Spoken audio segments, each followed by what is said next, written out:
The manhwa begins on a rainy night in the heart of Dongsan. The police appear to have gotten a lead on yet another murder case, but after arriving at the location and finding the victim's body, they find it again, a red heart symbol drawn with lipstick, which means the same perpetrator. The next morning in Dongsan Hospital, a doctor fawns over a flower pot in her hand. Teasingly, she asks Dr. Han if she and her husband have made up again, leaving a silent remark. Even though they've been married for 3 years, he still sends her flowers. But Doctor just sits quietly in the corner, involved in the conversation with the creeping chill of unease in her bones. She and her husband have been separated for 3 years, and she knows those flowers aren't from him. They're from someone else, from him. Their paths first crossed 3 years ago. A young boy lay unconscious on a hospital bed, oxygen mask over his face. An older man, standing nearby as though he could read her thoughts, claims the boy fell off his bike while hiding a bottle of alcohol under his jacket. But the moment she sees the bruises, she knows there's no way he could have gotten those bruises from simply falling off his bike. Without hesitation, she reports the case to the police, reporting a case of child abuse. The police arrived and as expected arrested him, but before they took him away, then and there he made her a promise: "I won't forget your face." Ever since Junbi Hyo was sentenced to 3 years in jail, he's been sending her flowers from prison. Later on her way home, as she waits at a red light, she makes a call to Suho and informs him she'd gotten more flowers. She expresses her worries that he might be getting out soon and asks him to check for her and tell her surprise. He'd actually gotten out 2 days ago. She snaps in panic, while Suho apologizes, stating he was supposed to check a few days ago. To make up for it, he asks if she's on her way home and mentions if she's feeling uneasy he can drop by her house. However, she declined his mind gesture, her reason: "Just when we started living apart, I'll take care of myself." She ends the call, and as he faces her name on the screen, Suho informs his colleague he'll be heading out on patrol. On the other hand, as she walks in her driveway, she recalls her husband's words that he'd call her a few days before he got released. Still, she can't help but consider, even though they're separated, still, how could he forget something so important? She arrives at her apartment safely, inputs her passcode and goes in to take a bath. Just as she's washing her face in the bath, she hears the door creak open. Without turning, she assumes it's her husband and reminds him she told him not to come over unannounced. Faced with silence, she lifts her head and freezes. He was there, standing in the mirror's reflection just behind her. In the mirror's reflection, she sees him.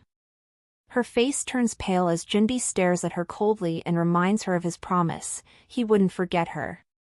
Scared to her bones, she summons her courage and asks why he's doing that, but instead he only glares at her. The next moment he grabs her by her throat, snarling that she put him behind bars. For 3 years, he rotted in jail because of her. As she struggles for air, she lifts her leg and kicks him hard in the stomach, causing him to fall to the floor. She thinks only of escaping, but before she can, he grabs her by the hair and slams her to the ground. Panting like a crazed monster, he mutters that this is perfect. So Wuhan dies after slipping and cracking her head open in the bathroom. But looking at him, she questions if that's really the best he could come up with: accidental death? Instead, he simply shrugs, saying, "Yeah." He says, "Yes, nice and simple, huh?" Then she notices something out of the corner of her eye: a wine bottle. At the same time, her ex-husband arrives in the driveway. His chest weighs heavy as the thought of Jun Bei-ho crosses his mind. He has a bad feeling about him. He rushes to her apartment, calling her name and pounding on the door, until it swings open by itself. He runs in and his eyes widen at the sight of blood. His mind now only going to one thing: his ex-wife. But when he goes in, he finds her alive. So who's dead? Calmly, he comforts her, and after a few minutes go by, he asks her what she's done. But she can only manage a stutter. "Suho. What should I do? I killed him." He asks her for details on what had happened, but she just pulls away, staring blankly. She insists she should inform the police first, but he stops her. Then he tells her if she does, there's a chance they'll arrest her, but she snaps in shock, explaining it was self-defense as he tried to kill her. He rubs his head in frustration as he briefs her on the detail, from the point of view of a prosecutor. The jerk is covered in blood while she barely has a scratch on her, also he didn't have a weapon while she has a broken glass bottle in her hand. Lastly, he tells her even if they were to manipulate the scene, they'll eventually find out during the investigation. Then she goes silent as if quietly coming to terms with her fate when Sushi suggests a daring solution: let's move the body. She looks at him in shock, but he just reminds her that she has to consider herself too, pointing out that the guy was a piece of garbage anyway. Clenching his fists tightly, his lips shift as he discloses, she can't afford to go behind bars for a person like him. She asks him what'll happen if they were to get caught, but he assures her it'll be fine, revealing he has an idea. Later, they ride together in his car and he confirms if she brought the item he'd asked along.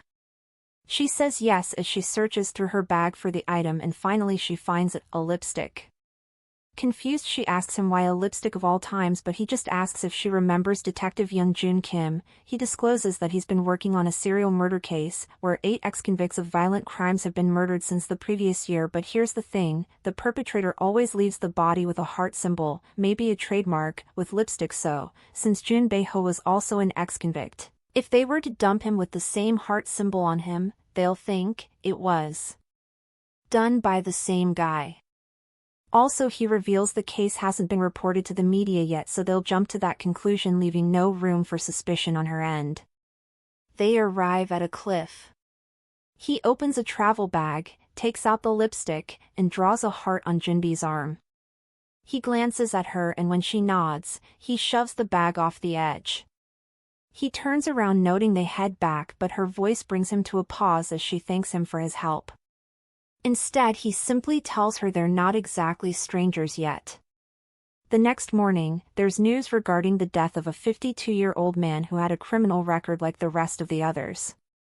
The reporter continues, stating it makes 9 murders that appear to have been committed by the same person, and informs them the case has been switched to an open investigation to track down the suspect as soon as possible. She turns off the television and lets out a sigh, then her phone rings. It's Suho. He asks if everything's alright, but she admits she feels uneasy, like someone could come for her at any moment. She reveals what's been bothering her. She's afraid Junbi left a mark on her neck when he choked her. What if her DNA gets picked up during the autopsy? Suho, in an attempt to comfort her, reveals nothing's been reported so far, and he'll keep her updated. While they're on the call, a person rushes into her and drops a delivery that had come in for her, with no name or return address. She asks the doctor if she knows who sent it, but she just says no and mentions she also asked the messenger and he said he didn't know either. Once the doctor leaves, she gets to opening the parcel. As she does, images of that night flood her head. Finally, once she opens the box, she goes pale from shock as she finds an arm with the lipstick mark on it. She trembles with her hand over her mouth, then she informs Suho they have a problem. You have to come see this. Now. In a new scene, she sits in the driveway in his car. He asks what had happened, then without wasting time she informs him the serial killer knows about them. In panic, he asks what makes her think that, and holding the box she mentions that's because that appears to be the only plausible explanation to the message. After seeing the note, he rests his head in his palm in frustration and then sighs, now we're tangled up in this. She asks how the serial killer knows they did it and asks if he thinks the mark on her neck had given it away, but he mentions maybe the perpetrator is a cop or some information about the case got leaked, but it's too early to know. Terrified, she asks why the serial killer would do that and questions what if he tries to pin all the other cases on them, but he remains quiet. Then he brings up a possibility. The serial killer probably wants something from them. He tells her whoever it is, they gave up the opportunity to clear their names, so he's sure they just want something. With the letter in hand, he mentions they'll contact them again or pay them a visit soon, so for now, he'll check with the delivery company.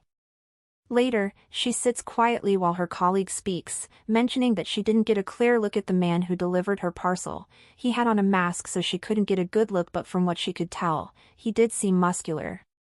She nervously bites her nail, thinking that doesn't help much, there's no real lead.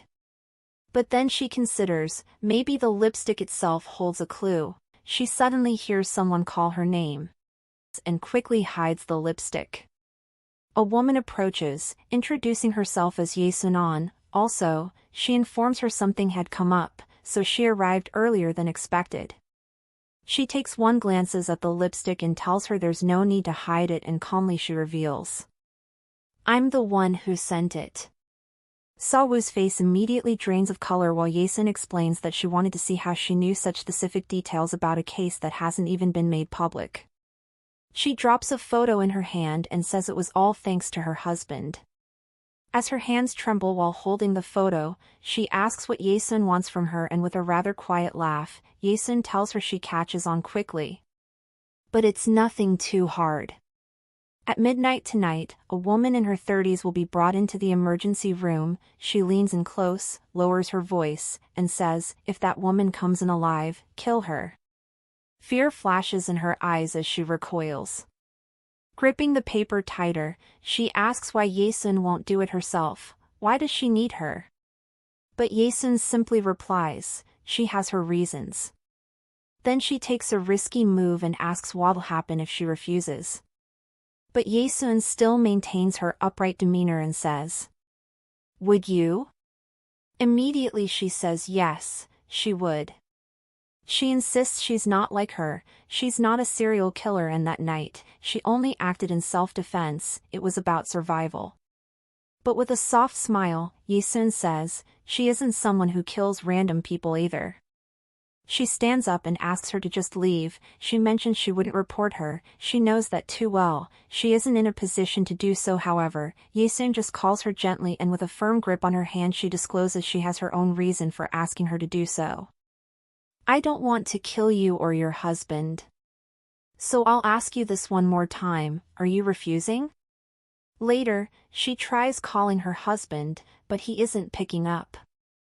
The conversation from earlier keeps playing in her mind. She checks the time, it's already midnight, but nothing's happened yet. But at that exact moment, an ambulance pulls up outside. A woman has been hit at the intersection and is unconscious. They rush the patient in, and Dr. Han follows closely behind, asking for her status. One of the staff says her ribs seem broken and they may have pierced her lungs.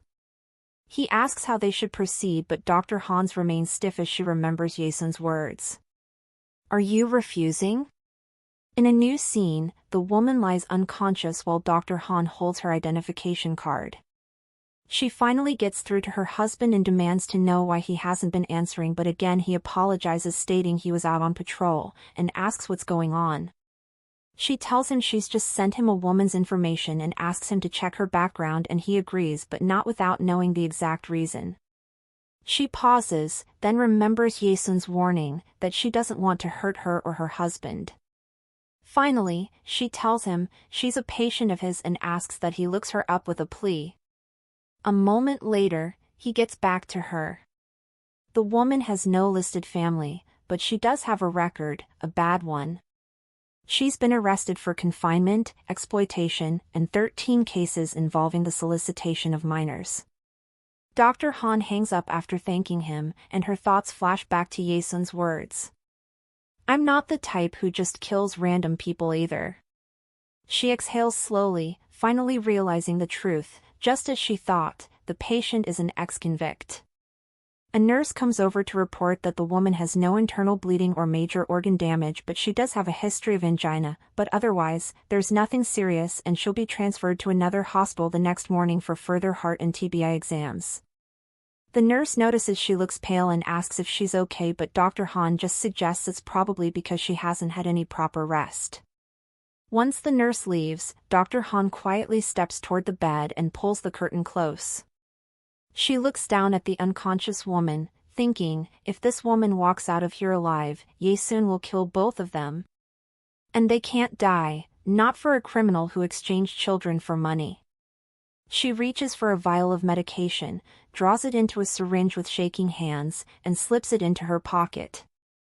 Then, with trembling fingers, she injects it into the woman's fore.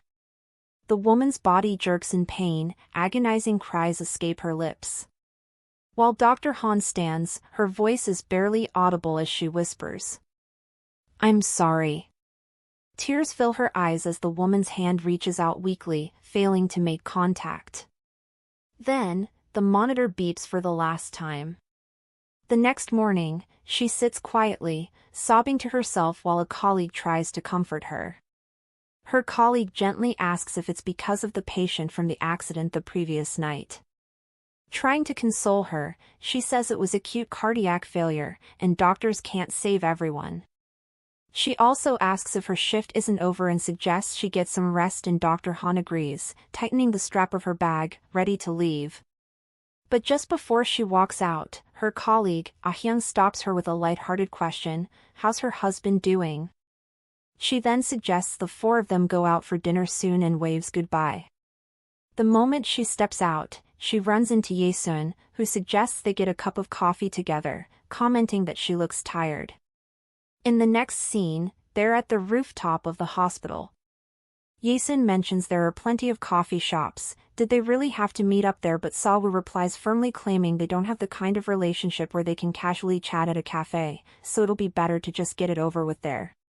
Ye-sun nods, then gets straight to the point. She heard what happened and thanks her for helping, but Dr. Han doesn't accept the thanks. She clarifies that she hadn't done whatever she did for her, instead she did it to save her life. Then Seo-woo asks if she can ask her a question and she agrees. "Why is it that you do all of this?" she asks, curious. Instead of answering directly, Ye-sun asks if she has any children, to which Dr. Han says no. Then Ye-sun calmly reveals, she did, but someone took them away and that's why she started all this.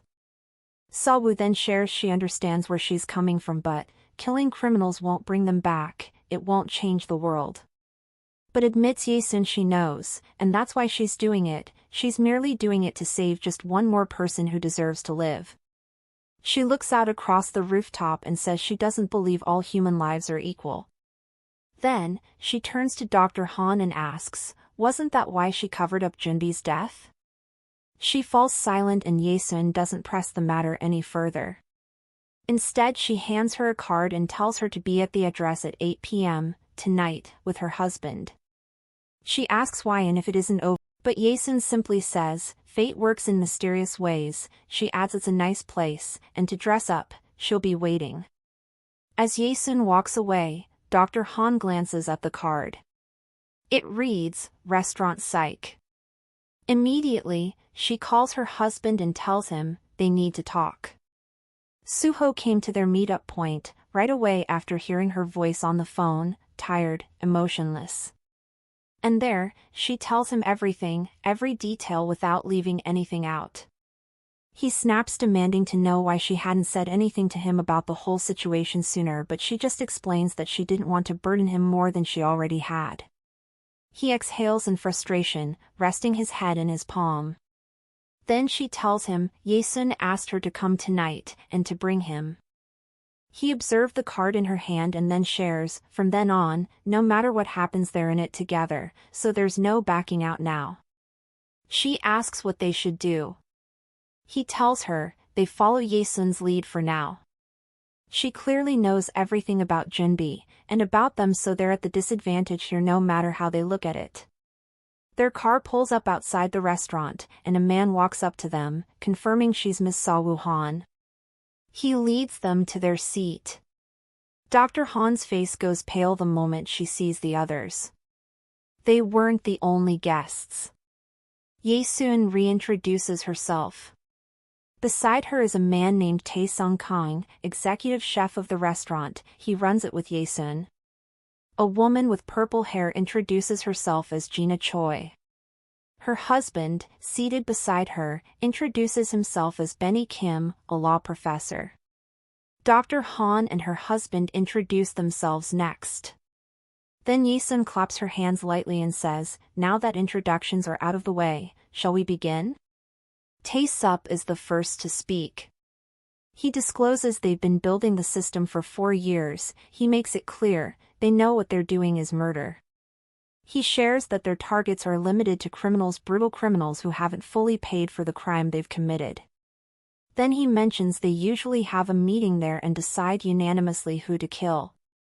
He continues and explains that from preparation, execution, to clean up, they proceed in teams of 2 and now they have 3 teams. Suho, sending the situation weird, cuts him off and asks why he's telling them all that. Ye-sun looks at them, calm, and says, "To offer you an opportunity to work with us." Gripping her dress tightly, Seo-woo questions what with shaky voice and disbelief, but the man goes on with his explanation.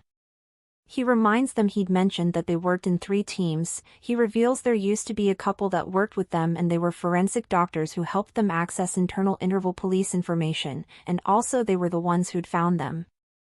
Unfortunately, they died recently in an accident. Gina leans back in her chair and adds that Yumi was such a sweet person. She continues and mentions, if not for their death, the 2 of them wouldn't even be sitting here. Dr. Han asks, what if they refuse? Ye-sun tilts her head, amused. Oh, come on.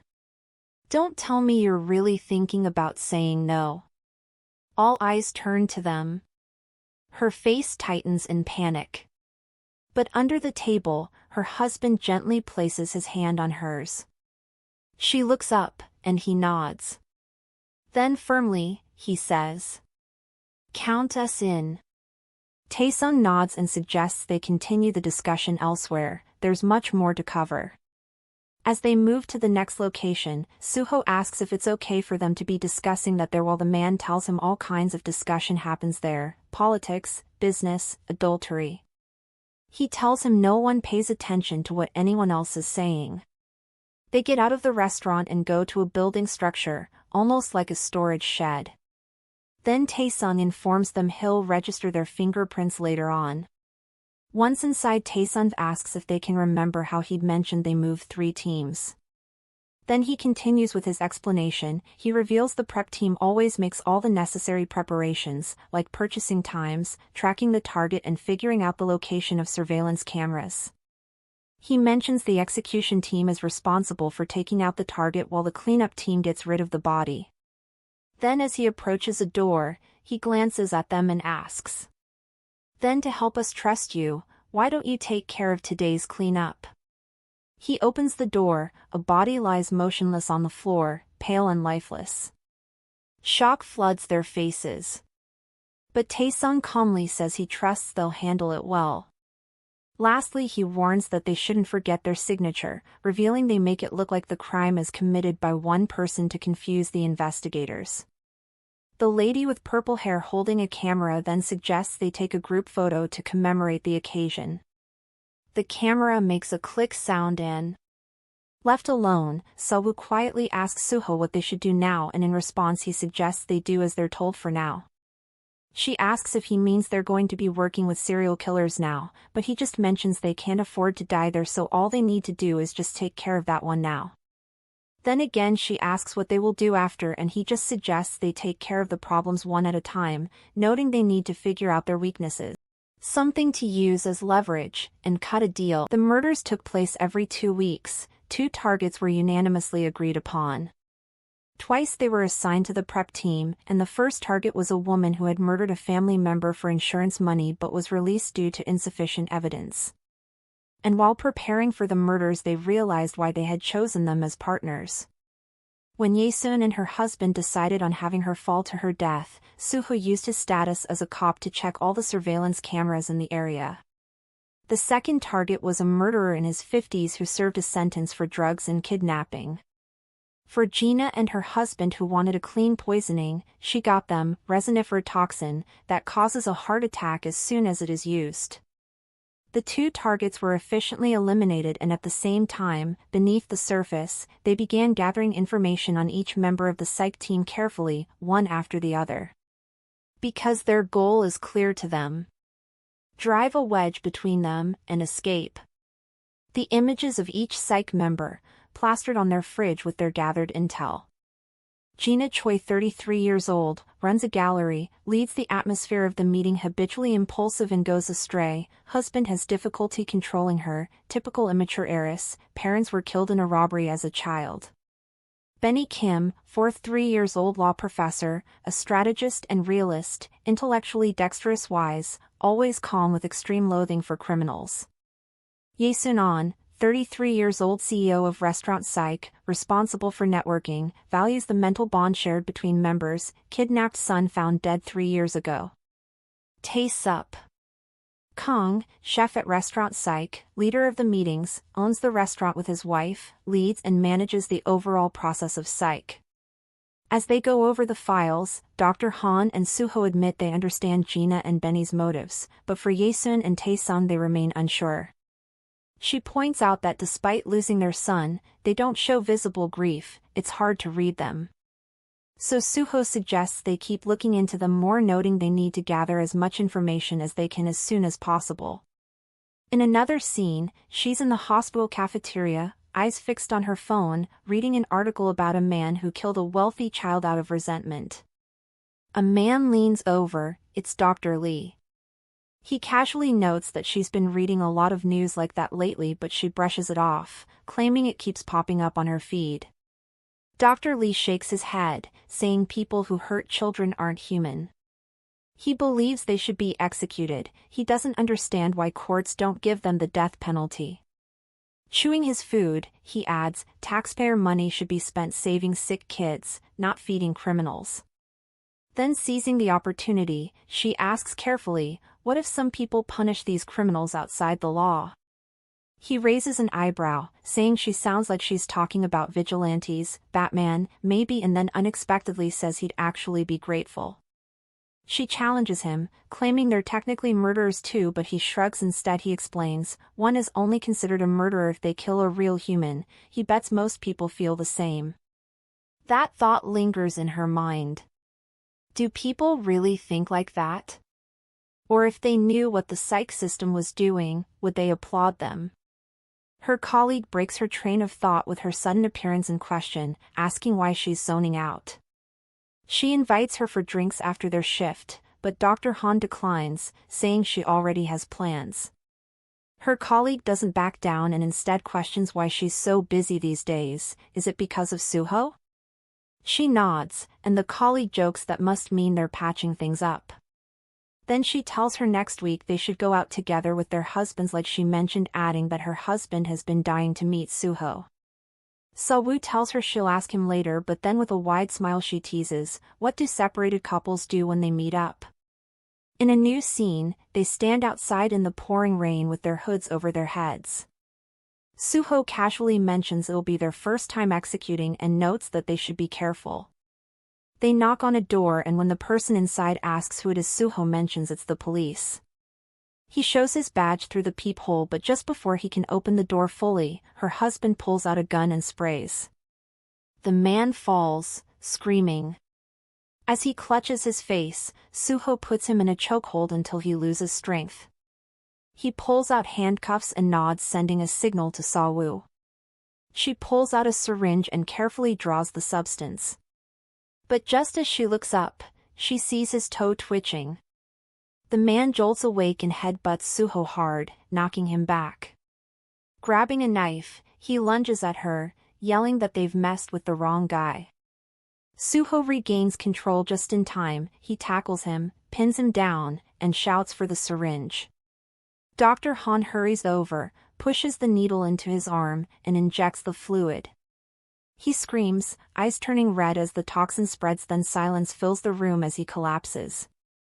He rises to his feet, and as he adjusts his mask he remarks that was a close call. She asks if he's alright bringing up his face, but he just tells her it's nothing and suggests they move the body. Later she drives with the man's body in the back seat. As she drives she mentions that her colleague and her husband wants them to have dinner together. He asks all of a sudden, and she mentions she doesn't know why, but her husband wants to meet him. He turns his head and remarks that it's obviously because of his dad, and asks if a prosecutor like him would want to meet with a cop like him if his dad wasn't the district attorney. She asks if he's okay with it, and he says as long as it's just a meal. He points out that they're going to be late and notes that they quickly dump him in the freezer and leave. They arrive at the Psych gathering and Ye-sun asks them how it had gone. As she adjusts her seat, Seo-woo casually assured them that it's all taken care of. Benny chimes in. He shares that he was worried as it was their first time, but it's such a relief, while Gina commends, remarking that she'd done a great job. Gina goes to her with a package and discloses that she picked something up for her while she was in Hong Kong. She refuses, however Gina insists, and in the end she ends up accepting her gift. She thanks her, but Gina insists she tries it on, and when she does, she compliments her.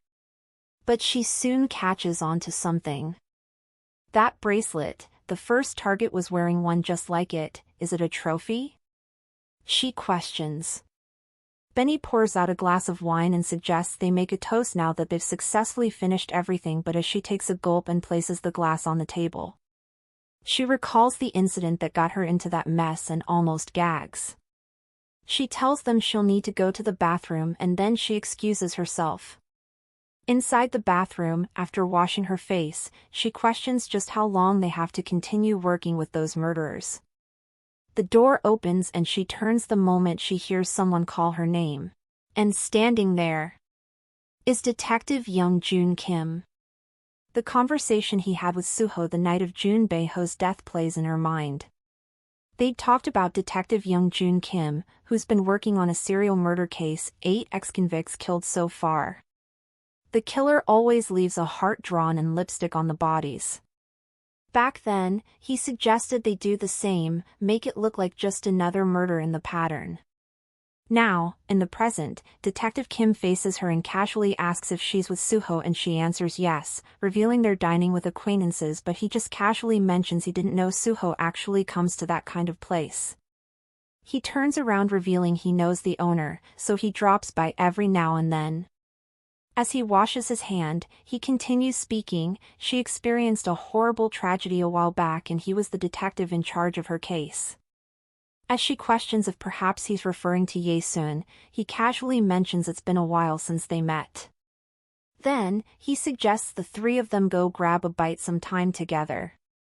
She returns to the table, and once it's settled, Ye-sun presents her recommendation for the next target.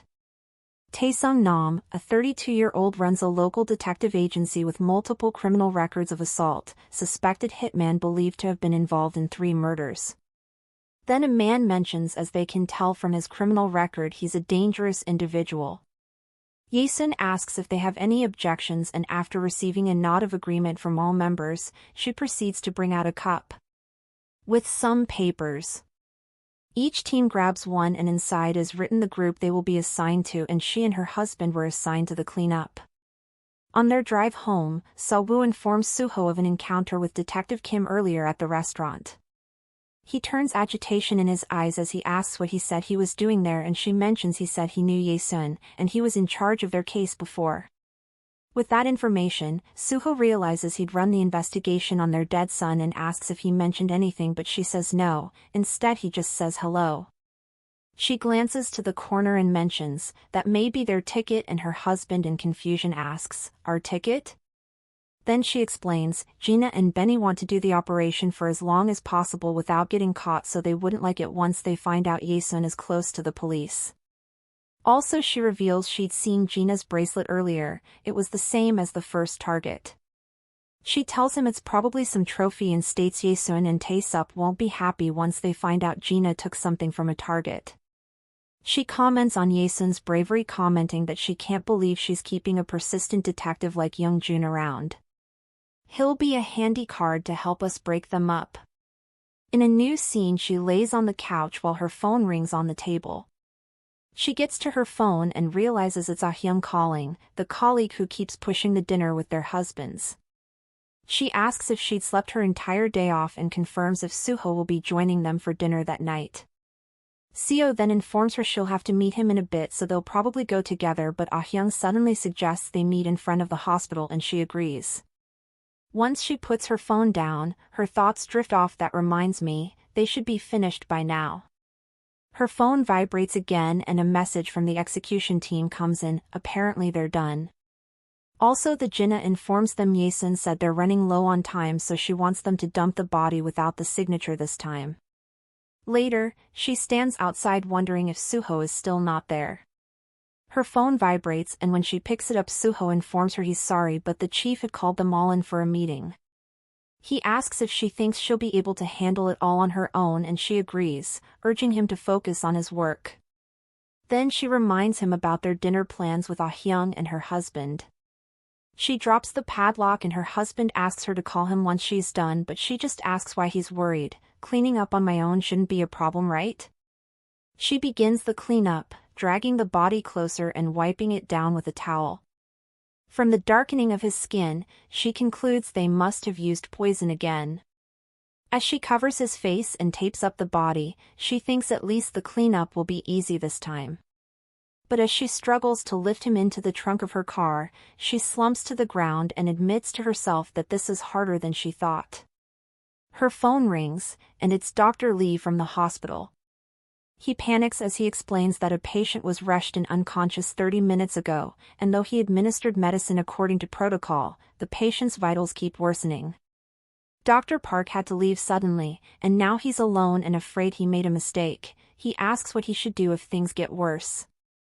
While she lets out a lazy sigh, she glances at the body in the trunk, thinking it shouldn't be a problem. Right then, back to Dr. Lee, she tells him she'll be there in 15 minutes, asking him to stay calm and wait. She arrives at the hospital quickly, discusses the case with a nurse, and takes over. She administers the proper treatment, and as the patient stabilizes, Dr. Lee watches her, tears forming in his eyes from relief. She finishes her job and prepares to leave while he bows in gratitude. As she exits the hospital and looks up at the sky, she notices how dark it's gotten and mutters that the hot weather will make the body decompose faster.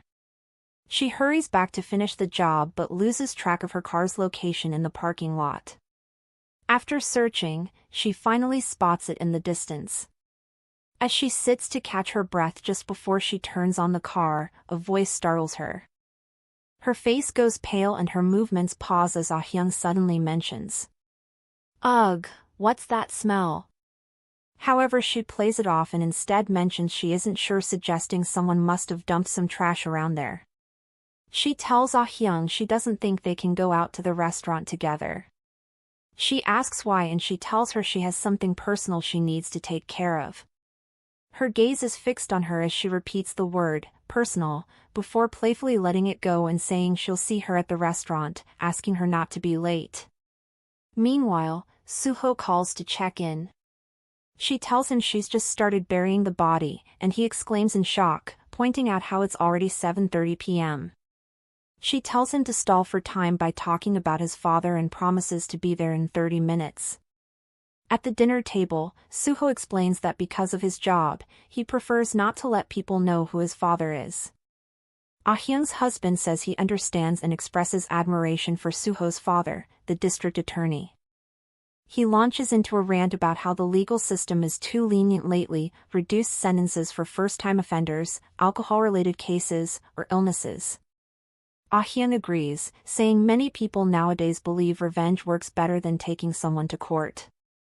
They ask Suho for his opinion, and after wiping his mouth, he tells them he understands where they're coming from and adds that maybe people like them just need to work harder.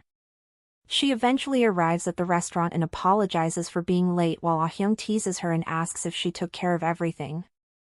To cover up, she presents a bottle of wine, saying that's why she was late. She didn't want to show up empty-handed, and the store was overcrowded.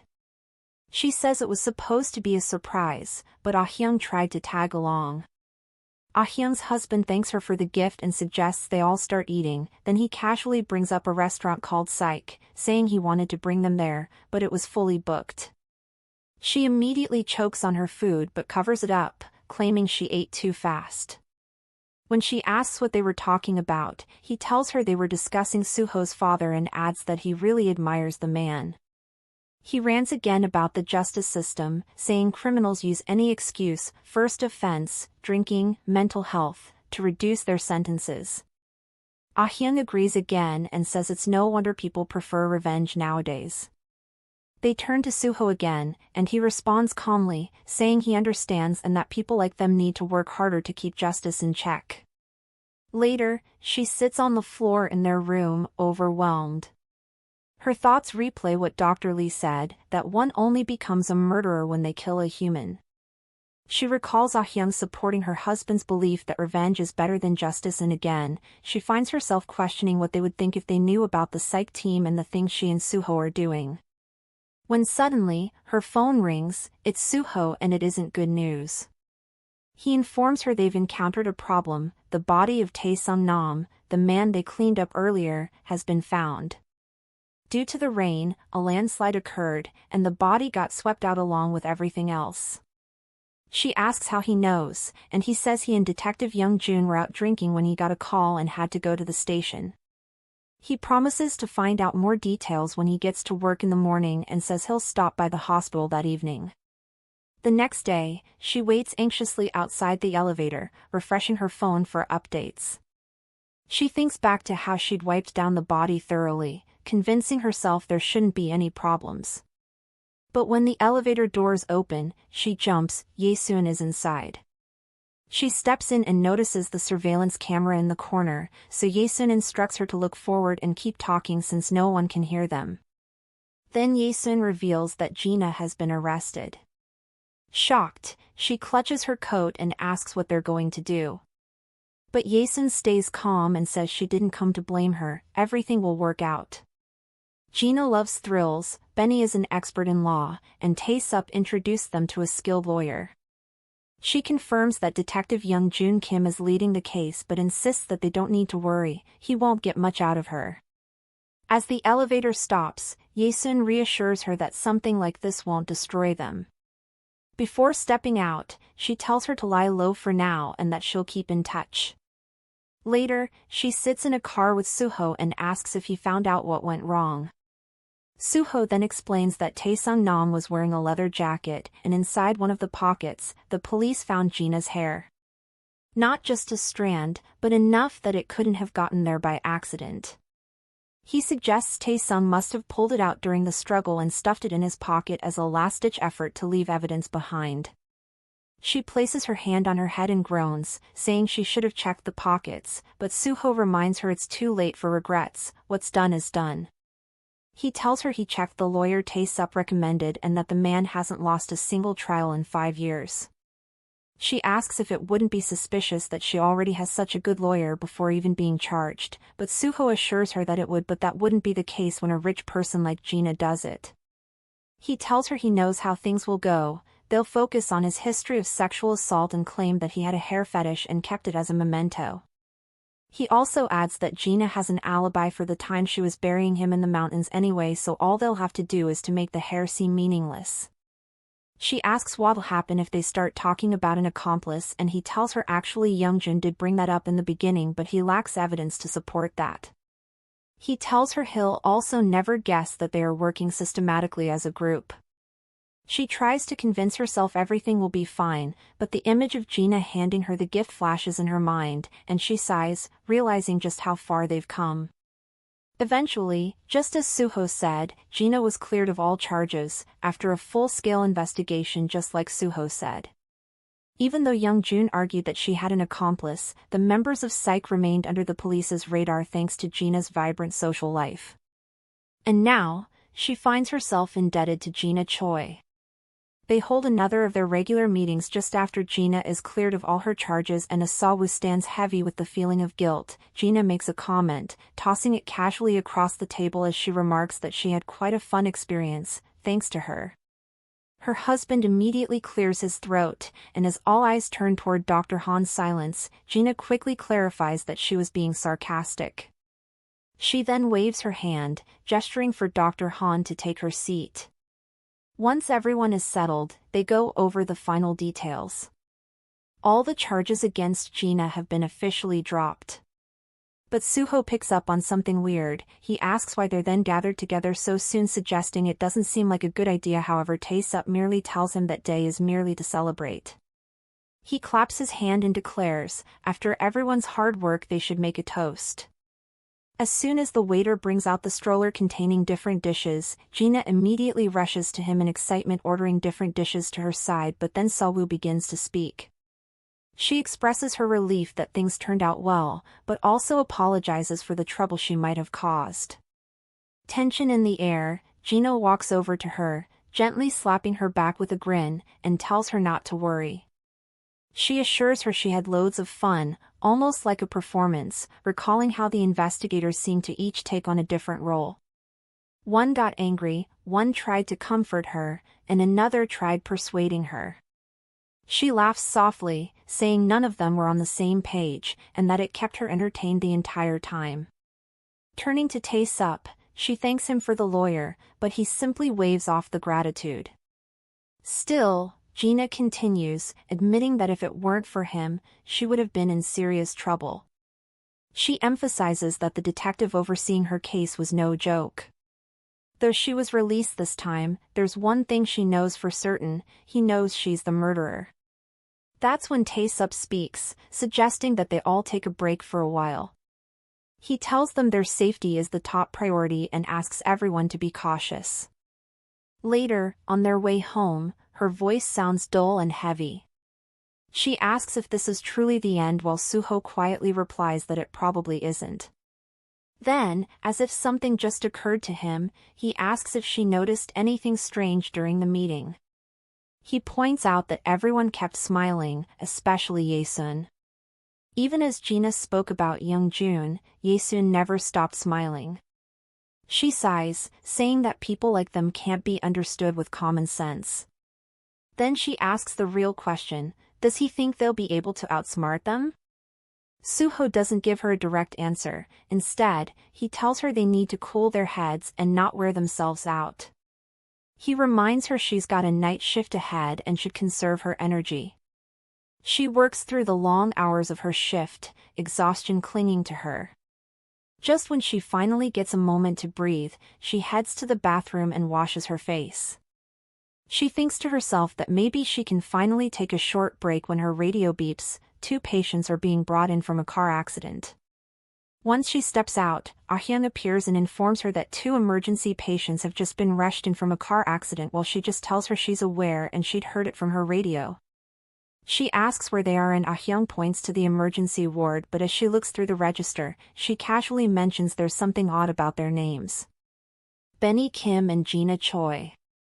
Once both Gina and Benny are stabilized, Han approaches them to find out what had happened.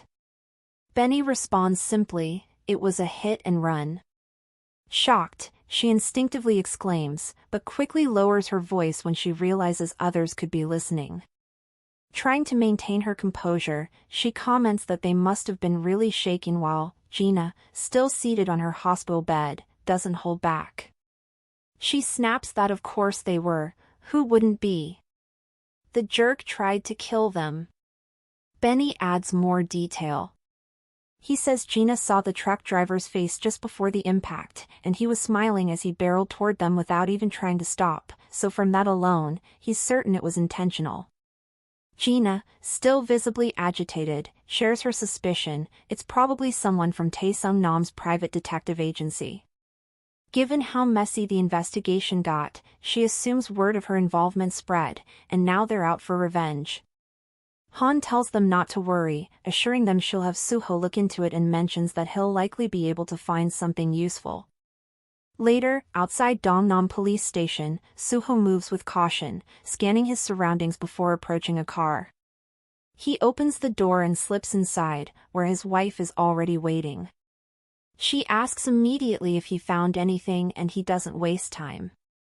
He hands her a photo and confirms, it's just as she suspected. The truck driver's name is Gikin Kwon. According to his official statement, he's claiming it was an accident, but Suho reveals the man works at the same private detective agency as Tae-sung-nam. More than that, he's been in and out of jail for similar offenses. Seeing that pattern, Suho concludes the man was likely Tae-sung-nam's closest friend, and it's not hard to believe he wanted revenge for what happened. Growing anxious, she asks if that means Gina is in serious danger. But Suho shakes his head. It's not just Gina who's in danger, they're in danger too. He slides her another photo. When she takes a look at it, her heart stops. It's a photo of Psych, taken just the night before. He tells her he found it while tracking Gikin down. Her voice cracks as she asks if the photo was really from last night, but Suho cuts in, confirming it. He tells her they were there, and that Gikin Kwon was watching them, so now, all of them have become targets of the private detective agency. Glancing at her, he mentions they need to alert the others. She goes silent, and as she taps on her phone's keyboard, she thinks she'd never imagined she would be sending such a message. By midnight, the group gathers. Yesun speaks first and confirms Suho's findings. She says they checked the restaurant's footage and Kwon Gikin was there, sitting with 2 other men at the table right next to them. She adds that they probably overheard everything and must have figured out their identities. She asks Suho if he mentioned they were hitmen, and Suho confirms it, saying although they lack solid proof, yet everything points to them being hitmen. Twirling her hair in her fingers playfully, Gina asks if death isn't a justifiable punishment for the crime they've committed as hitmen. Then, without hesitation, Tae-sup places his hand on the table and declares that they get rid of them. Suho initiated the entire operation. Using the police database and investigation records, he gathered detailed information on the private detective agency's employees. There were 4 in total, including Ji-chan Kwon. Although they had been linked to multiple serial unsolved cases, every single charge against them had been suspended. They were professionals who knew exactly how to stay untouched. Now it was Gina and Benny's turn. One by one, they approached the agency employees, offering each the same proposition: if they were willing to betray their past and eliminate one of their own colleagues, they would be rewarded handsomely. But just as expected, each of them rejected the offer without hesitation. That was when Yesun and Tae-sup stepped in. They brought in a hitman from Seoul, a man known only as John Doe. Under their instructions, he began subtly threatening the employees.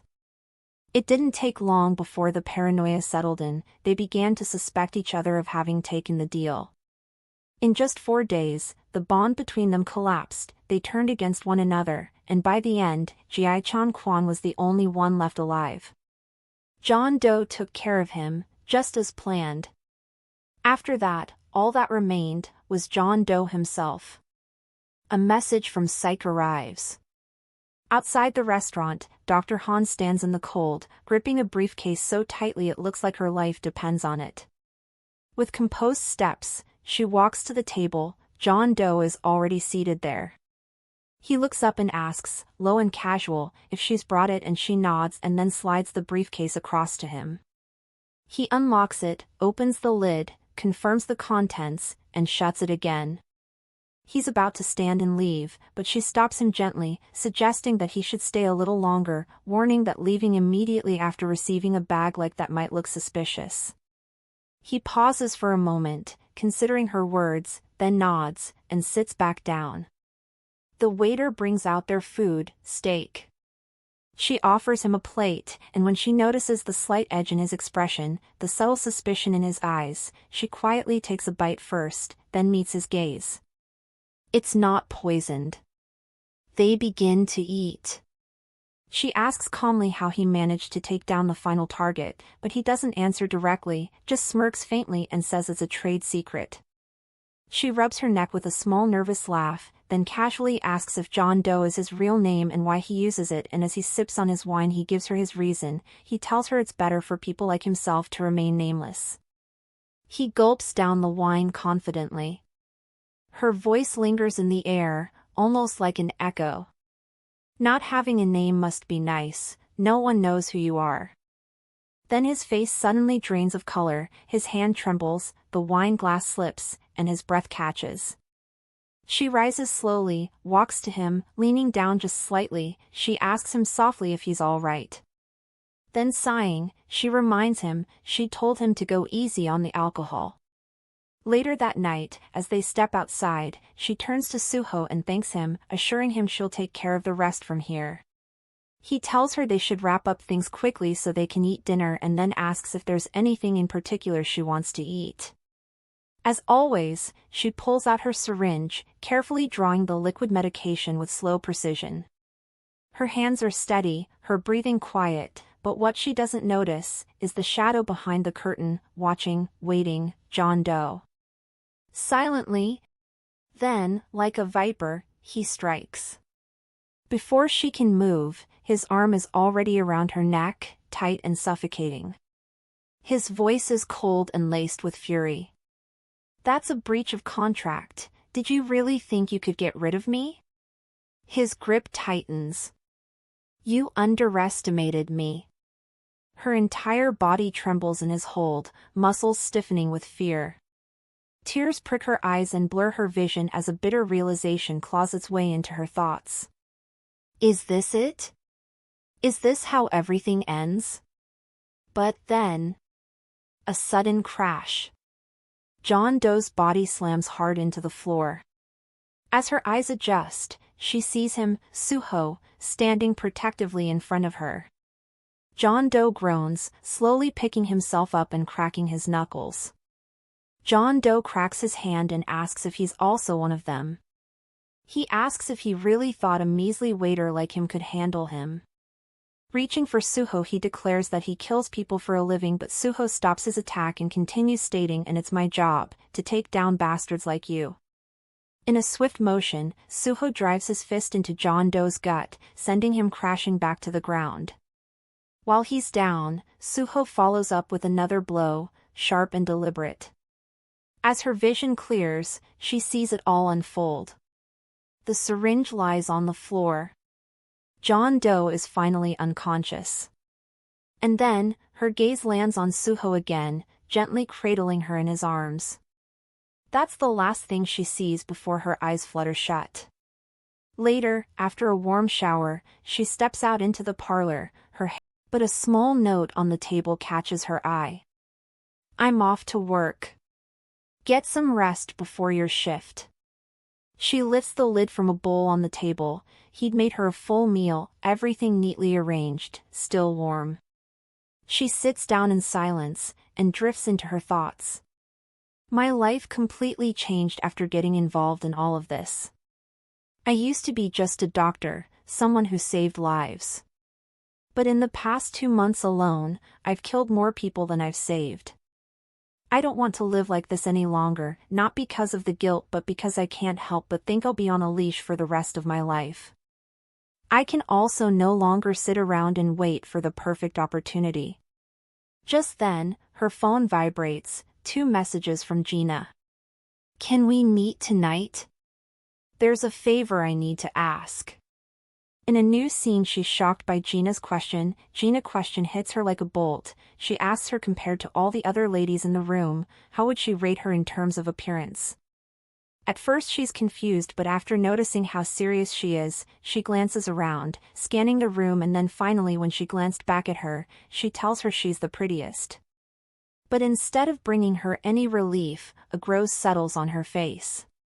She slides a document to her stating that it was delivered to her that morning. She notices the name on the document, Gikan Kwan, and asks if he isn't the one from the private detective agency, and she confirms it and states he must have sent it to her while he was still alive, and mentions it seems like he was trying to break them apart. Just like they did to them. Also, she admits no matter how much she looks at her she can't help but think she's prettier, glancing behind at the girl sitting alone. She informs her she's a graduate student and she'd booked a room under her name that day, so she's been waiting for her since, stating she needed to see it with her own 2 eyes to believe it. She sobs as she adds she couldn't bear the thought of waiting there alone, and Sawu gently suggests she'll wait with her since she must be in so much shock, advising her to have some tea to calm her nerves. Soon the door opens and the graduate students welcomes Benny. Sawu turns just as Benny freezes, his face falling into stunned silence the moment he sees her. Without hesitation, Gina walks up to him and slaps him across the face. She sobs as she says she had faith in him until the very end. Her voice rings through the restaurant, drawing the attention of everyone present. Murmurs ripple through the room, customers begin to whisper, and Sawu, who can't take it anymore, steps in and suggests they take their leave. In her house, Sawu searches for some sedatives when she hears a loud crash in the kitchen. She goes into the kitchen and immediately rushes to Gina, demanding to know what she's doing, but Gina, who seems to have already made up her mind, just warns her not to try to stop her. Gina shares her intention, she's going to drink that and die. However, Sawu snatches the bottle away from her hand. As she holds her, she tells her if she insists on dying, she wouldn't stop her, but she shouldn't in her house. She goes quiet, but the next moment she goes down sobbing uncontrollably. She mentions how he told her she was the most beautiful woman in the world, that she was the only one for him. How could he do this to me? The next morning Sawu opens her eyes. She sits up on the bed recalling how she only closed her eyes for a minute, so where did she go? She gets up in panic and searches for her, but just when the thought that she ended up committing comes, finds her standing by the window. She asks her why she's out there, but she just responds that she'd woken up. Sawu asks her if she feels like dying, and she just says not really. Then she asks her what it is she was trying to do earlier, asking if she always has it on her, and she says yeah, so that she can die right away if she needs to. Sawu asks why, and she just tells her she's a psychopath and a serial killer, so she'll either be put behind bars or in a psychiatric hospital, but she's Gina Choi. She has no intention of living in a place like that for the rest of her life. Gina then asks her why she'd become a serial killer, and she casually mentions it's because she said she'd kill them if they didn't. Rather, Gina clarifies that they said they'd kill her if she didn't, while Sawu just asks if that isn't the same thing, and she says no. She mentions their team decides who to kill unanimously. She mentions if she kept voting against it, they wouldn't have killed anyone. Sawu goes quiet for a while, and the next time she speaks, she discloses that it's because she didn't want to be a nuisance. Gina asks if she then thought killing people would be better, but she just says it's not like they killed anyone decent. Gina surprisingly then grabs her hand and asks if she thinks it's all right to kill people who don't deserve to live. She continues and asks, "If so, then, could you help me kill him?" In a new scene, at the hospital where Sawu works, Dr. Lee catches her spacing out again, but she waves it off as nothing. She goes silent, then she discloses after a while, "I'm curious, do you think a person who has an affair deserves to die?" Dr. Lee says no, explaining it's bad but not so much as to deserve death, but a female colleague who interrupts mentions it's definitely a reasonable punishment. She looks startled by her response, and the colleague explains that she had a patient a few days ago who poisoned herself because her husband cheated on her. She adds that a cheating spouse eats away at one's soul, and then brings up her husband, noting if he was to ever betray her, she would make him pay dearly. Sawu can't help but laugh, trying to shake off the strange tension, but just then, her phone buzzes with a message. The sound of the notification bell catches the attention of the colleague, who curiously asks, "Who's texting you so much?" Glancing at her screen, Sawu gives a faint shrug and replies, "Just a patient." Later, at the restaurant, they gather around the usual table, except today, there's no sign of other customers. Yesun calmly announces that the restaurant is closed to the public, just as she requested. She doesn't waste time on small talk. "Let's get straight to the point," she says, eyes fixed on Gina. "Why should we kill Benny?" Gina, in response, slams a brown envelope on the table and announces that is what her husband has been doing until now. He's been messing around with another lady behind her back. Gina, in front of the whole team, reveals Benny was only after her fortune. She claims she's been scammed, but without listening to see if she has more to say, Tae-sup announced his refusal. He and his wife opposed. Gina, in frustration, asks if that isn't enough, while Tae-sup just tells her he does fit the criteria. He gets up, slipping his coat on as he tells her she knows the rules, and asks that they just end the conversation there, but Gina dashes to them, declaring she isn't done yet. Left alone at the table, Suho asks Sawu if they should just leave, but she just asks him to wait here while she'll go see what is going on. She goes to the restroom, listening in on their conversation as Yesun asks her again, what exactly is the reason, reminding her that they only kill criminals. It's the first rule, but Gina in response snaps, stating he is no different from a criminal. She yells out in frustration, stating he might as well have a knife stuck through her heart, and asks if she'll only kill him after she dies, but Yesun just gently taps her shoulder, asking her not to be dramatic, revealing she also wants to help her. Gina, however, pulls away. Then again she mentions, Yumi would have helped. Sawu, listening now, reaches a wall as she wonders who Yumi is. Then a realization kicks in. She recalls the couples Benny had mentioned used to work with them, who unfortunately died in a car accident. How Gina mentioned Yumi was such a nice person, and how if they hadn't died, Sawu and her husband probably wouldn't be there. Outside her thoughts, Yesun admits Yumi would indeed have, as she was never one to follow the rules. But she's different. She mentions they haven't been caught because they've always adhered to that one in particular, and it's all thanks to that same rule that she was released the last time. In response, Gina stomps her foot, arrogantly admitting defeat. Yes, Yesun, I get it, but surely you know, right? The biggest flaw of this group lies in that rule. She turns around, and as she walks out she glances at Sawu, but she doesn't pay much attention to her. Later, Sawu ponders on the conversation she'd overheard. That's the biggest flaw? Does she mean a single betrayal could send our whole group over the edge? Suho arrives and asks what she's thinking about, while she asks if he's done with his phone call. As he seats, he says yeah, revealing it was Youngjun and he was trying to find out if there had been any progress in the investigation. She asks if he found out anything, and he just shrugs as he reveals Youngjun doesn't really speak to him about it these days.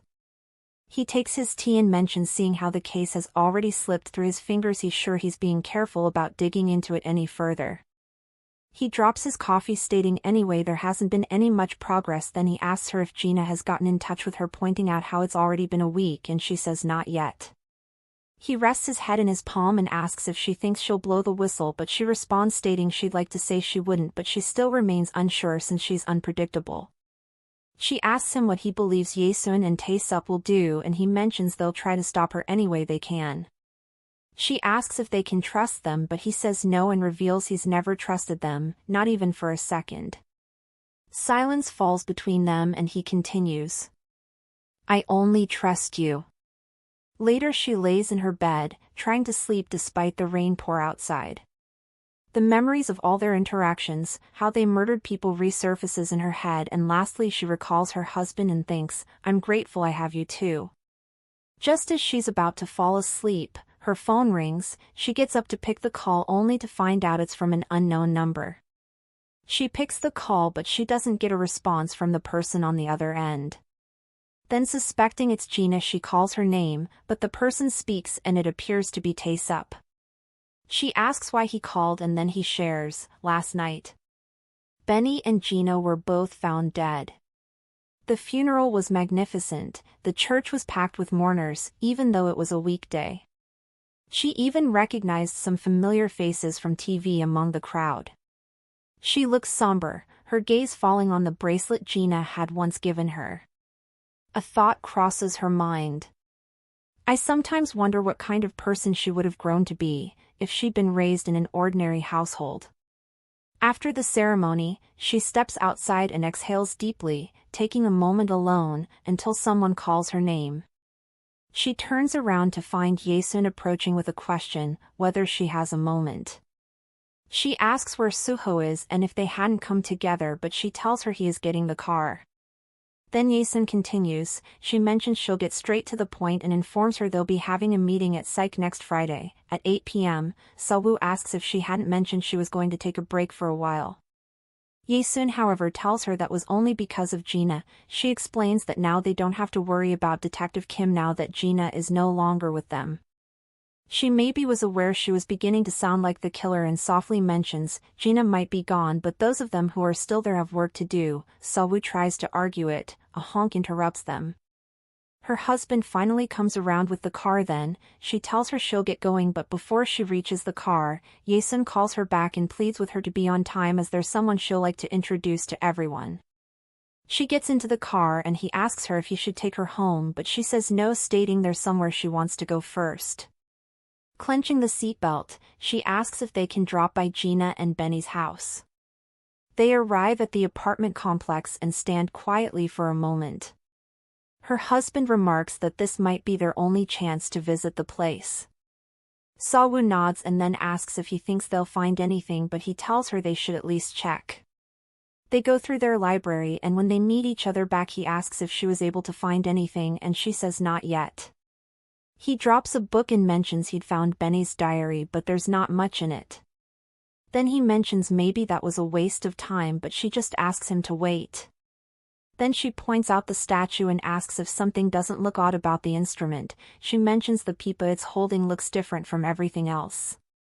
She picks up the statue and picks the pipa, then her eyes widens as she notices there might be something in the flash. He tells him she thinks they've looked everywhere and asks if they should head back, and she says yes. As they prepared to leave, she spotted a photo album on a shelf. She hadn't noticed it before and flipped through the pages, seeing pictures of Gina and Benny. But one picture caught her attention. The images featured the former Psych members, and immediately she drops the album to the ground. She recalls Gina mentioning how nice of a person Yumi was and covers her mouth, trembling with fear. She recalls how she mentioned again that Yumi would have helped her, and as she looks at the image, she finds her resemblance to the first lady she was asked to kill so similar. Now a frightening realization sets in. The person they mentioned back then, Yumi, was young Ranji. In a new scene, the receptionist informs her that the woman's real name was Yumi Chai. Curious, she asks if she's sure, and the receptionist confirms she checked right after being asked yesterday. Confused, she wonders why the name on record was young Ranji. Then the receptionist explains that there might have been a mistake since the ID card the woman had on her said young Ranji. She adds that, while looking into it, she discovered the ID belonged to someone else entirely. Still unsure who young Ranji truly was, she asks if the ID is still with them, but the receptionist tells her the police came by and took it for investigation. When asked if something was wrong, she only laughs lightly and says she was just curious. Outside, Suho waits. When she comes out, he asks how it went, and she tells him it was exactly what she expected. Young Ranji was really Yumi Chai, the forensic doctor who had been in Psych before their time. Suho sighs, realizing that means it wasn't an accident at all. She nods and adds that Ye-sun had clearly planned it and kept everything from them. He sighs again, frustrated at how easily they were played, then asks if she found anything on the USB. She tells him it's just a log of the murders Psych committed, nothing they could use to take them down. Disappointed, he checks the time and suggests they head to the Psych restaurant, reminding her they'll be late. At the restaurant, a waiter informs them that Chef Kong and Mrs. Han will be arriving soon and directs them to the usual table. But when they reach it, they're surprised to find unfamiliar faces seated there. Suho introduces himself, and one of the men, a brown-haired man, introduces himself as Juwon King. The dark-haired man beside him is Gyuseop Choi. When Juwon hands over his business card, she's stunned at Ye-sun's daringness again. They invited district attorneys this time? They ask about the others, and Suho reassures the new members that the rest will arrive shortly. As silence stretches across the table, Suho attempts to ease the awkwardness by suggesting they order something while waiting. However, the two decline. Sawu, eyeing them carefully, asks if they've met Ye-sun before, and Juwon explains that he had met her just last week. She visited his office and invited him to join their team. Surprised, Sawu questions the suddenness of the offer. He nods and says Ye-sun told him she'd heard of them through Professor Kim. When she asks if they knew Benny, the red-haired Juwon smiles warmly and explains they had been longtime students of his and deeply believed in his ideals. Juwon goes on to say that after becoming a district attorney, he became convinced there were too many scumbags in the world, and someone needed to do something about it. Just when they had been considering starting their own version of vigilante justice, Ye-sun had appeared and introduced them to Professor Kim's legacy. She asked if they wanted to follow in his footsteps, and they agreed, adding that they believed what the team was doing was meaningful, and they were ready to help in any way they could. Finally, Ye-sun arrives at the table, smiling as she asks whether they've all gotten to know each other. In a later scene, outside the shed, Suho asks Sawu whether they should wait longer. She shakes her head. She knows those two had killed Benny and Gina, and now they've brought in new recruits. She warns him that if they keep waiting for the perfect moment, they might end up just like Yumi, replaced and discarded. Suho asks what they should do next, and without hesitation, she answers. If they can't escape the team, then they'll have to destroy it from within. 1 week later, a new assignment comes in. The two district attorneys are in charge of preparation, while Sawu and Suho are tasked with execution. But before the attorneys settle into the team and get too close to Ye-sun and Tae-sup, they need to drive a wedge between them. They can't afford to wait any longer. After receiving the go-ahead message, Sawu turns to Suho and says, "Let's go, today is the day." They dispose of the body like always, loading it into the trunk, but something feels different this time. As Suho shuts the trunk, he turns to Saw-woo and asks if they should begin. She asks if he's ready, and he says yes, though he asks for a moment to check something first, but she doesn't wait. Without hesitation, she punches him hard, knocking him to the ground. Holding his nose, he groans and asks if she couldn't have waited just a bit. She helps him up, apologizing, admitting she thought it'd be better to get it over with. As he stands, she notices something and immediately blurts out, "My goodness, did I hit you too hard?" Later, in the tall grasses, Saw-woo crouches low, a scalpel clenched tightly in her grip. She freezes as she hears footsteps approaching. Finally, when Suho emerges from the bushes, he chuckles, asking her to drop the scalpel, admitting he doesn't want to get hurt again. He tells her he parked down the mountain and confirms they're alone. She explains the manager left about 30 minutes ago, and the only car still in the lot is Yesun's. Suho checks his watch and assumes they're preparing to leave, so they must move quickly. But first, he reaches over and roughens her hair, smiling as he steps back to admire her disheveled look. "Now that's more convincing," he says. Through the trees, they spot a blue car pulling out and leaving the area. Outside restaurant Psych, Yesun walks with her husband, who inquires about how the business was for that day, and she just replied saying it went well. He praises her and says they should wrap up the rest when they get home. As soon as they enter their car, ropes are thrown around both their necks. As Tae-sup struggles, he asks why he's doing that while he just responds that he knows the reason. Tae-sup, however, mentions he's asking because he doesn't asking what has gotten into him all of a sudden. Then he reveals he was trying to kill them, stating the target knew they were coming. He adds that they managed to kill him but they barely made it out alive. Yesun on the other side of the seat, shocked, asks him to hold on. However, Saw-woo only pulls the rope tighter, asking so they don't need them anymore, or did they suddenly think they're Itoo dangerous to keep around, but she only asks what she's talking about. Then with a loud voice she asks if that's why she was trying to get rid of them, just like Benny and Gina. Yesun goes silent and then she speaks after a while. In a calm voice she mentions they had no choice and adds that she thought she understood. She tells her she did and mentions but it's a different story now that she's trying to kill them. Yesun immediately denies that, claiming it must be a misunderstanding, but they don't buy their explanation.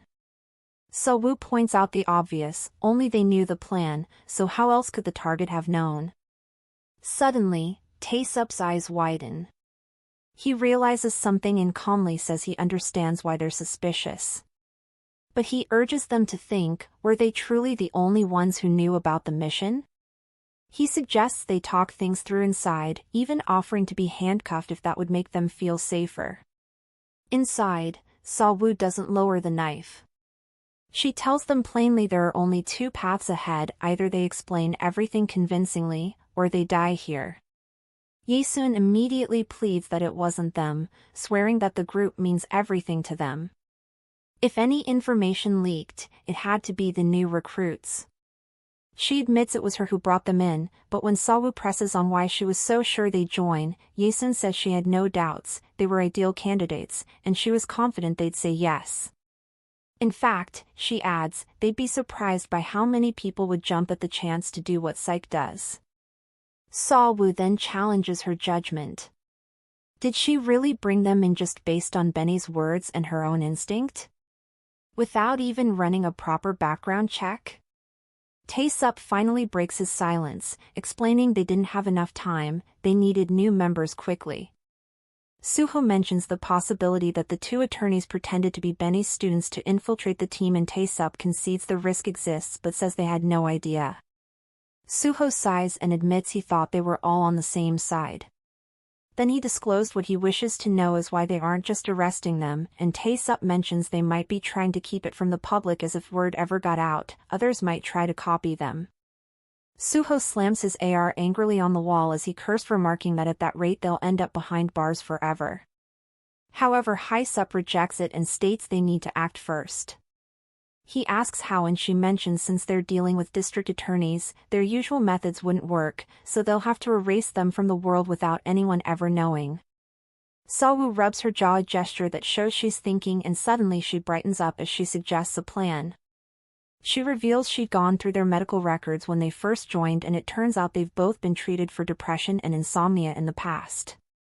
Sushi, in support, remarks that that's what common in those days, and she says exactly. Then she continues, and it wouldn't be strange for someone with that kind of history to commit suicide. Her statement draws a nod of agreement from both Hysup and Taesup, and then finally they unlock their locks and apologize for the misunderstanding. They admit they should have been more careful. Meanwhile, Suho and Sawu smile quietly, knowing their trap is already in motion. Later on, they visited the district attorneys, saying there was something they wanted to discuss in person.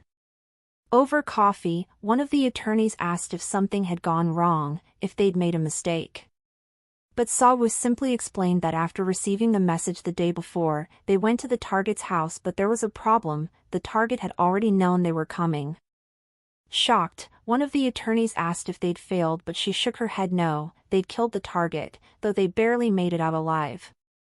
The attorney insisted they'd made no mistakes on their end, but then Sawu dropped the real bombshell. She calmly said she knew it had been Hai-sun and Taesup who tipped the target off. Without flinching, she placed a voice recorder on the table and pressed play. The previous night's conversation played, crystal clear. Especially the part where Hai-sun had admitted to killing both Gina and Benny. The district attorney sat frozen, stunned, asking if they had really killed Professor Kim and his wife, while Sawu confirmed it. That's exactly the kind of people they were, willing to kill anyone, friend, colleague, or otherwise, if it meant protecting their cause. She told them she was sure they had no idea. The attorney hesitated, then admitted he'd looked into them and learned they'd lost their son to a serial killer. That had made him believe in them. Sawu then mentions that might have been who they were in the past, but now? They were just murderers. Benny had gotten in their way and paid the price. Clenching her fists, she said she and Suho couldn't just sit back anymore. They were going to fight. Then she looked up and asked, "What about you?"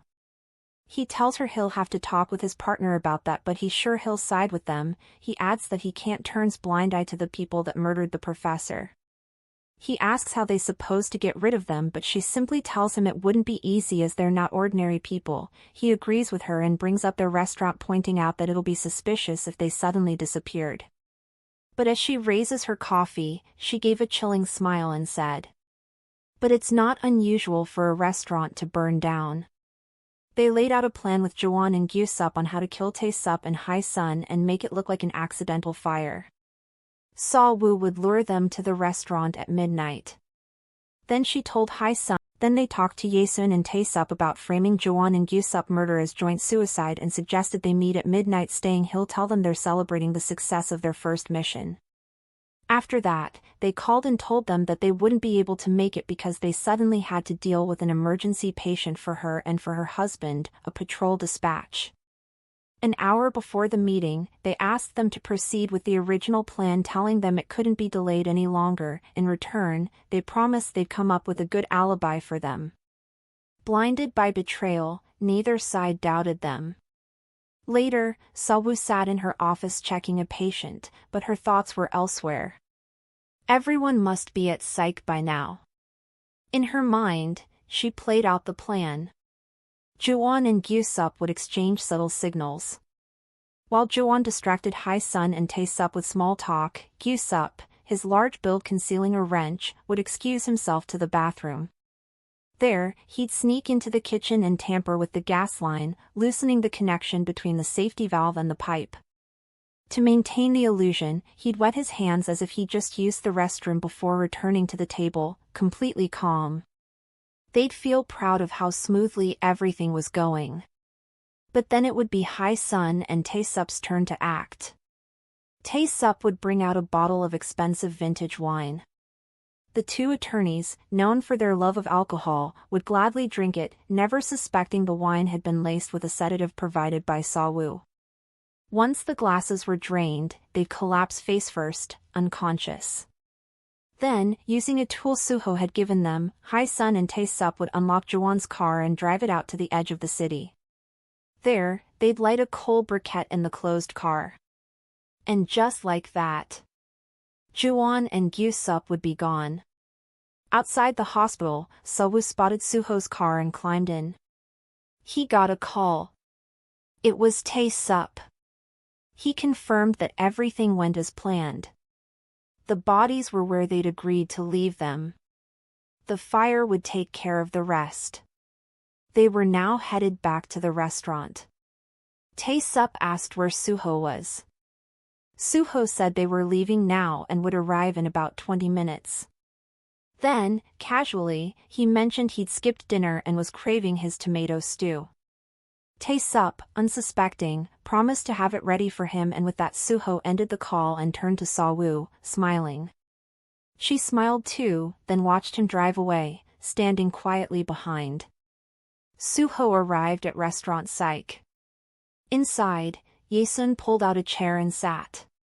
She called out to Tae-sup, just as she was about to ask if something smelled strange. The building exploded. In the car, Suho watched it burn.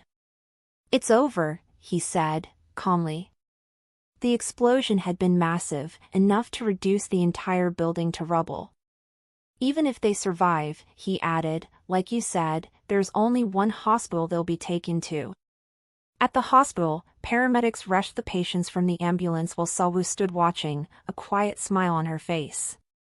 In the operating room, Hae-sun lay barely conscious. Seo-woo sat beside her. "What a tragic accident, huh?" She reminded her of something she once said, "Every task has priorities, what mattered were the choices they made." "My priority," she said softly, "has always been Suho, and myself." She slid her hand gently under Hae-sun's head. "This is the result." She let out everything she'd kept in. Their lives might have turned out so differently if they'd never crossed paths. She admitted she was the one who made the first move. She was out of her mind when she committed her first murder, but who could have imagined that Hae-sun would take that moment and twist it into a system, into serial killings? If she had just let it go, she wouldn't have become this. Then she scoffed. "Oh, and in case you didn't know, Tae-sup would probably still remain alive." Hae-sun's eyes widened, she whimpered, her voice cracking, and begged Seo-woo to just kill her. But Seo-woo refused, claiming she doesn't do that anymore. Then with a sneer she remarked, "It's not like you'll make it past tomorrow anyway." Then her voice again shakes as she tries to speak. "We're..." Seo-woo asks what she's saying and then she finishes, "We're already in the same boat." In a new scene, as she spreads out her laundry, her television playing the news of the gas explosion caused by a gas leak that was also confirmed that there was no foul play involved. And Mr. Kong, the owner, died at the scene while his wife was rushed to the hospital where she later died from serious injuries. She hears the beep of her passcode and she turns to find Suho at the door. With a smile she asks if he's had dinner yet. Later they sit together in front of various dishes with tension in the air. They both stare away from each other and finally they end up speaking at the same time, each uttering "hey." There's a pause between them, then Seo-woo laughs as she tells him he should go first. As he picks his food he tells her he just wanted to say that is nice, adding that it feels like old times. He tells her there are still some things they need to work out, but if it's okay with her. Just as he's about to pop the big question asking what she thinks about them living together again, his phone rings. She tells him it's okay, telling him to answer it as it's from the station. He steps to the window to take the call and when he comes back she asks who it was and he says Detective Kim. She asks why he's calling and he shares that he had new information about the lipstick incident that he wants to speak to him about, so he's going to fill him in on the details when they meet. He presses his eyes almost shut as he's anxious, then the next moment he gets up and informs her he'll be right back. Before he leaves, she calls out to him, reaching for him and pulls him into a hug. Then she softly reassured him, "Don't worry too much, all the bad things are behind us." She assures him Youngjun is probably making wild guesses like he always does, assuring him everything is going to be fine.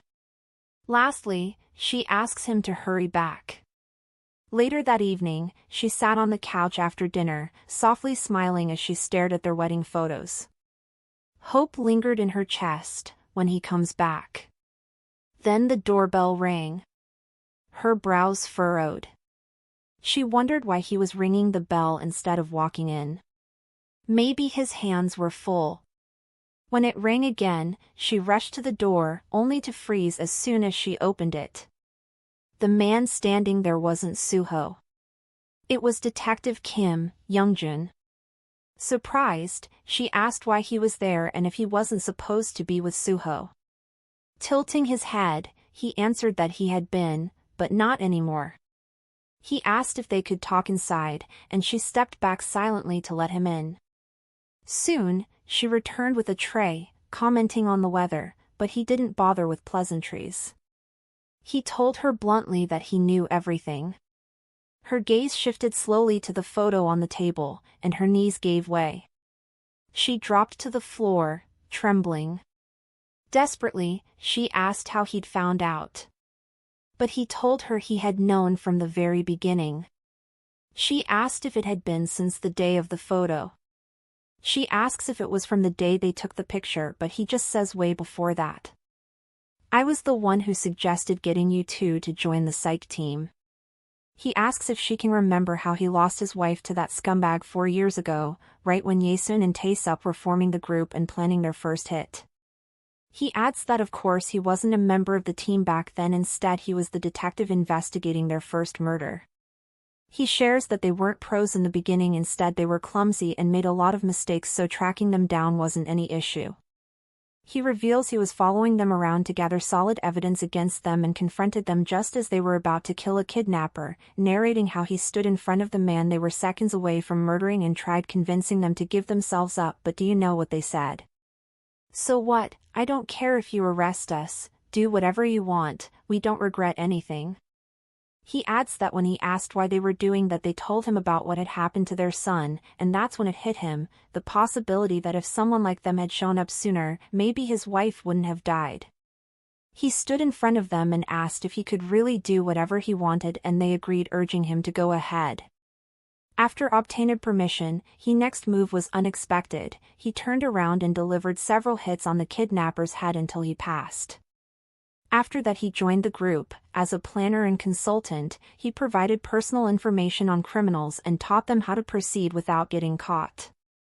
He reveals that the lipstick signature she copied was his idea.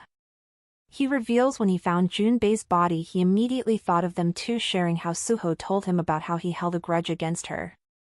He adds sure enough her DNA was found under his nails, and shares when Tae-sup and Yesun found out about it, they wanted to kill them but he stopped them of course. He mentions they'd made a mistake but didn't fit their criteria for being a criminal, so he suggested keeping them alive and giving them a chance to choose since they'd be of great help to the team. Lastly, he mentions he never imagined things would end up like that, stating with pure disdain, he never imagined she and Suho were so vicious. He asks if for sure she knows she's on the same boat as them right as he looks through his bag. Then he pulls out a rope and asks if there's anything she'd like to ask. I might have left you speechless, so I'll just tell you, you'll be reuniting with Suho soon, he's waiting for you. She bites her lips, shaking, then finally she asks if he has no loyalty. Instead he just scoffs at her statement. He tells her she's the one to talk and brings up Tae-sup and Yesun deaths. She tells him they weren't her friends and asks if Suho wasn't like an elder brother to him, and in response he tells her he was, that's why he gave them a chance to live, pointing out they're the ones who threw it away. He brings the rope to her neck as he mentions Yesun and Tae-sup were also good friends of his, while she sits wondering if that's how it's really going to end. I've done everything I could to make it this far, if only I had a glass bottle, like I did back then. A glass bottle. She yells for him to wait, but he just tells her they shouldn't make that difficult, and instead she tells him she won't resist, she'd just like to ask one more favor. Let me have a glass of whiskey. She gets the bottle, and as she pours out into a cup she asks if he'd like some, but he declined, respectful. She cajoles him, asking him to join her, stating it's their last drink together. She pushes a glass to him, but he just grabs the bottle, saying he doesn't need a glass. He picks the bottle up and chugs it down while she watches with a smile. She recalls how Gina had added medicine into the whiskey and how when she asked if she always has the medicine on her she said yes, so she can die whenever she needs to. He brings it from his mouth, then he turns to her shaking just before he crashes to the floor. Thanks to the fake evidence Young-jun planted, she was implicated for Suho murder and she didn't deny killing Young-jun. Now detained, she sat across from a lawyer. She praised his work on Gina's case, but he only responded with coldness, informing her that he wouldn't be defending her. She tried to convince him, said he'd change his mind after hearing her story. But he remained unmoved. He reminded her she was facing charges for strangling her husband and poisoning a detective, one of the worst cases a lawyer could ever touch. She tried to argue that the evidence in Suho's death was circumstantial, but he shot back that it wouldn't matter, not with Suho's father being a district attorney. Pointing at her, he tells her she's bound to lose that trial, she'll get the death penalty and he doesn't take on losing trials. But she remains with her solid resolve and just tells him he'll change his mind once he hears about the serial murders. Up until now, I've killed 44 people. She confessed everything there was to know about Psych and all the members involved, how it was managed and who the targets were. However, she changed the leader from Yesun to herself and introduced herself as the founder of Psych. After listening to her confession, he sits uncomfortably as he listens to her. She tells him the case will cause a huge uproar when it goes public and her lawyer will rise to stardom, saying he'd be famous regardless of the outcome of the trial. He asks her what had motivated her to begin all of that, but instead of a straight response, she asks him a question instead: how many times have you seen someone die? She shares that she's seen so much deaths in the emergency room that she's lost count: drunk driving, domestic violence, child abuse, unprovoked assault, that it all made her wonder. Why is it always the innocent ones who have to die? She shares that she reached a conclusion almost immediately, and it's because the evil ones never die, that's why she decided to make things right. He then asks her if she has any physical evidence to support her claim and she reveals there's a record, pointing him to look at the file on her USB on her vanity. She tells him it's ultimately his choice to make, but if he eventually decides to take on her case he has to promise her one thing. I didn't kill Suho, you need to make that clear, she insists. Outside, a reporter announced an organized serial murder ring that only targeted criminals has shocked the nation. Mrs. Han, the leader's doctor in one of the city's largest hospitals, said to have shown no remorse throughout the investigation. Petitions sympathizing with her stance are flooding into the courts. Dr. Han was a kind person and a courageous one. She even risked her life to report a case of child abuse a few years back. Dr. Han has always worked hard to save her patients' lives.